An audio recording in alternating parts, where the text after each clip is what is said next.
各位同學，嗱，依家咧我示範下咧點樣利用咧人工智能，利用 AI 咧嚟設計一個練習，俾你哋自己學習用嘅嚇。好啦，咁睇睇呢個畫面啦。咁呢個畫面就係咧Google Classroom 裏面咧我已經上載咗幾個檔案㗎啦。咁你見到第一個咧就係叫數據庫設計練習 Prompt 嚇。Prompt 呢個即係嗰啲提示句啦，即係話咧我將嗰個提示句寫好㗎啦。咁陣間我就開呢個檔案嚟解釋俾你聽個提示句係點寫法嚇。咁然之後咧就跟翻住之前嘅方法啦嚇。咁用呢個人工智能嘅平台，譬如 Gemini 或者其他你熟悉嘅，咁嚟叫佢寫一個程式係一個多項選擇題，係一個選擇題嘅練習嚟嘅嚇。咁你就會點選嘅答案嚇。咁亦都會朗讀嗰啲題目同埋答案出嚟㗎嚇。咁咧就今次有啲唔同咧，就話我唔係淨係叫打呢啲提示句，咁咧我就隔離咧有個檔案咧，就係課堂度咧呢個PowerPoint 呢個檔案咧，我就上載埋喺個人工智能平台嗰度。嗱，我哋咧就陣間就會用呢個 Gemini 嚟做示範嘅。咁即係話咧，我會將呢一個課堂用嘅 PowerPoint 上載到去 Gemini 個平台嗰度，然之後咧就問佢啦，咁叫佢設計啦，咁叫佢設計呢就係呢個呢個檔案呢個 prompt 嗰個裏面我會解釋下嘅嚇，就叫佢整個練習，然之後跟住呢佢會產生個程式啦，跟住就用以前嘅方法啦，複製貼上去記事本嗰度，另傳成一個 HTML 嘅檔案，就係下面呢個啦。咁呢個就係呢俾你練習用嘅，咁你呢下載佢。然之後用 Chrome 嚟開佢呢就可以噶啦。嗱，我將嗰個做法個過程講俾你聽下。其實你可以呢下載呢個檔案呢，自己不斷練習都得噶啦。不過如果你有興趣想知道點樣整呢，我而家會講解下嘅。好啦，咁呢個檔案我已經下載咗噶啦，我已經下載咗，就係呢個嚟嘅。好啦，而家俾你睇睇。咁我放大啲字，等你容易睇啲啦。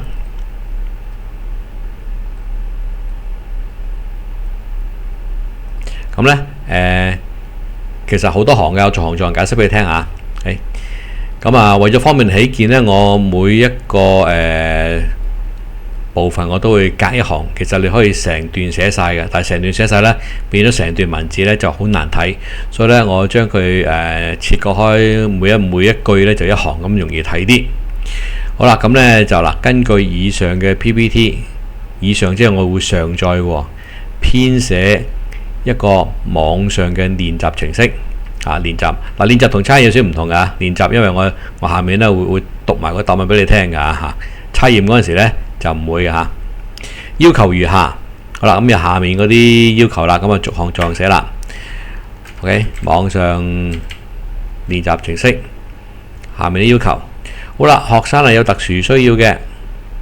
因為可能你哋啲眼睇得唔清楚啦，練習咧需要咧要較大嘅字體顯示，咁人工智能佢就會知道啦。原來咧要啲字體較大，咁佢陣間咧整出嚟嘅練習咧啲字就會好大嘅嚇。咁跟住下一句咯，程式嘅第一行需要一個開始同埋一個停止按鈕啦嚇。咁一撳個開始按鈕呢，就會啟動個程式啦，即係開始作答啦。佢會朗讀個題目出嚟嘅。按停止按鈕呢，就停止個程式啦。咁呢個冇問題啦。好啦，跟住開始咯喎。咁下一句咯，呢句程式嘅標題呢，就為數據庫設計練習。所以陣間你會見到個練習呢，最頂嗰度有個標題呢，就會呢顯示數據庫設計練習。好啦，下一個要求啦。測驗包括10道嘅選擇題，10道。咁你中意你自己，如果想設定多都得，做多啲都得嚇。譬如15題20題都得㗎。咁我做示範就10題嘅啫。咁你可以5題10題15題都冇所謂。記住啦，題目係根據個 PPT 內容設計嘅。即係陣間呢，我會上咗個 PPT， 咁個 AI 呢就會分析呢一個 PPT 裏面嘅內容。即係我課堂上教嘅數據庫嘅內容然之後設計啲題目咁佢就會圍繞呢個 PPT 裏面嘅內容嚟設計嘅。好啦，咁跟住詳細啲啦，咁點做呢？每一道題目呢就有3個選擇，每個選擇都係一個按鈕，等你可以撳出嚟嘅嚇。3個。咁當然呢個3個選擇你中意可以4個都得㗎嚇。好啦，跟住啦有個要求喎。咁因為要朗讀嘅，可能有啲同學咧睇字唔係咁清楚。每一題呢係用廣東話好慢速地讀出個題號先，即係第一題，跟住講個題目啦。跟住第二題，咁會讀埋個題號嘅。讀完個題號之後呢，然之後就會讀出呢嗰條題目同埋每一個答案啦。即係連個答案都會讀出嚟嘅嚇。好啦，咁讀完之後呢，咁你就要揀啦。咁點選個答案之後呢，如果個答案係正確嘅呢，咁呢就會喺個題目旁邊就顯示正確2個字，並反白呢個答案反白，即係 highlight 咁樣叫做，即係將個答案呢反白俾你睇，等你睇得清楚啲。咁如果錯呢，咁喺個題目嘅旁邊呢，用紅色，因為錯誤通常就紅色表示啦，顯示錯誤呢2個字，並且反白即係 highlight 啦，即係會 highlight 反白翻正確嘅答案，反白同埋讀出正確嘅答案，反白同埋讀出正確答案啦。好，咁跟住咯，將正確答案讀咗之後呢，就才繼續讀下一題，即係讀完呢嗰個正確答案呢，就會跟住讀下一題噶啦。全部呢以中文以繁體字顯示啦，因為呢個之前講過啦。如果你問DeepSeek呢，咁內地噶嘛，佢可能呢出嘅啲題目全部都係簡體。咁我呢度呢係俾大家，如果用啲內地嘅平台呢，就驚佢用簡體字呢，咁我就專登加呢個上去。咁你唔加都得嘅嚇。咁唔加佢，如果出到繁體字就冇問題啦。好啦，跟住啦或者簡單起見呢，就唔需要顯示嗰啲測驗說明啦。即係話呢，有啲測驗呢，就可能佢開頭就話呢度包括15條題目每題3個答案呢。咁呢啲呢，我全部想簡化佢，就唔要呢啲說明啦。即係淨係顯示題目同埋顯示答案。好，跟住啦，咁練習都會顯示個分㗎。咁你作答完呢所有嘅題目後呢，就會用紅色大嘅字、大隻字顯示個得分。好啦，跟住咯，咁呢就跟住啦。每當按呢個開始按鈕因為頭先上面講噶嘛，程式第一行呢，即係最頂嗰度啦，會有個開始同埋停止按鈕噶嘛。每當你按個開始按鈕時呢，咁就會重新啟動個程式噶啦。即係你答到咁上下你有時可能攰得滯唔想答，咁你咪重新啟動咯。或者你答完之後啦，你想再答多次嘅，你重新撳個開始鍵啦，咁重新啟動嗰個程式。咁但係呢，你啟動嗰陣時呢，咁我要求佢啦，每題嗰個錯嘅答案呢，就同之前嗰啲唔同喎。因為如果唔係呢，你再撳開始呢，佢就用翻上次啲答案，咁你就變咗可能唔係咁好啦，即係唔知道邊個係正確答案，邊個錯答案啦嚇。所以每次呢啲答案都撈亂嘅，重新好似洗個牌咁俾啲新嘅答案你嚇。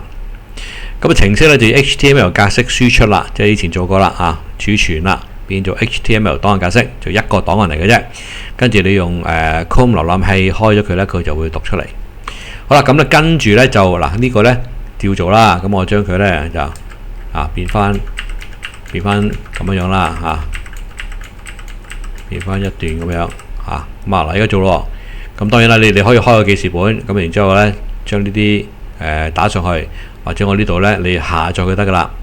咁下載佢，跟住開啟呢一個練習嘅 prompt 嘅提示佢。咁你中意就可以改咩呢？改呢度啦，10道題目你可以改5道都得噶嚇。咁每題有3個答案咁你中意咪4個答案咯。好啦，咁我寫咗呢個 prompt 咯，跟住呢就開始做咯選取、編輯、複製複製咗咯，跟住呢我擺佢先。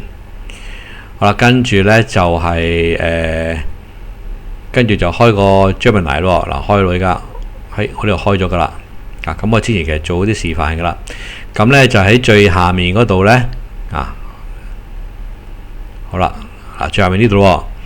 咁呢你就撳呢一個加號嗱，我呢度做慢啲啊，撳個加號，即係要新增個檔案咯，加號上傳檔案咯，跟住就揀翻呢個 PPT， 跟住撳開啟，咁佢就上載咗噶啦。咁呢個 PPT 即係頭先啊，你係喺呢個 Google Classroom 裏面下載咗呢個先啊，你下載咗你嗰個下載區嗰度啦，即係呢個檔案嚟，即係我課堂上講嗰個。咁你上載咗啦，跟住呢就貼翻頭先嗰個 prompt 裏面啲內容咯，呢個提示句咯嚇，複製啊嘛，頭先我複製咗噶啦，做多次啦，複製。好啦，跟住呢度呢就貼上咯噃嚇，貼上咯，右鍵貼上。咁佢話咁你就知佢做咩噶啦。咁呢其實即係話呢，根據以上 PPT 嘛，咁啊因為我上載咗啊嘛，咪即係根據呢個咯。然之後寫啦，咁啊要求下面就寫咗出嚟啦。咁啊跟住呢度呢，你揀呢，你其實要揀每一個佢有幾種嘅叫做模型啊，即係佢個思考方法啊。有啲叫快捷型嘅，快捷型就好快咁回覆嘅嚇。就思考型佢就要解啲比較複雜啲嘅問題啊。Pro 咧即係話呢，佢思考時間更加長，適合處理一啲呢進階嘅數學題目同埋啲程式設計嘅問題。咁呢個程式設計嚟噶嘛，咁我可以揀呢個嘅喎。咁如果你有時間，你可以試一試快捷同埋思考型啊，睇下佢有咩分別啊。咁我而家示範用呢個 Pro 先啊，揀咗佢。咁呢度個 Pro 字即係呢個專業版啊。跟住呢就撳呢個提交咯，嗱撳咯。好啦，咁佢跟住開始諗啦，開始分析呢個 PowerPoint。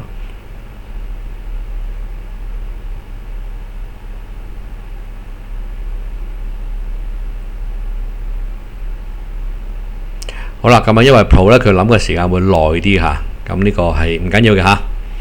咁我哋一路睇住佢個思考方法落啦，跟住咧佢就開始組織啲題目啊，分析我頭先嗰段嘅提示句係想做乜嘢。嗱，真開始啦，咁佢分析到咯嚇。咁基本上咧佢咧就知道我要整一個 HTML 網上練習程式啊。咁有啲特點啦，就同我頭先嗰個 prompt 裏面咧講嗰啲咧，佢都理解咗噶啦嚇。有個開始掣啦咁樣啦嚇。隨機抽啲選項啦，慢速啦，用廣東話慢速咁讀出嚟啦，驚讀得太快你哋聽唔到啊。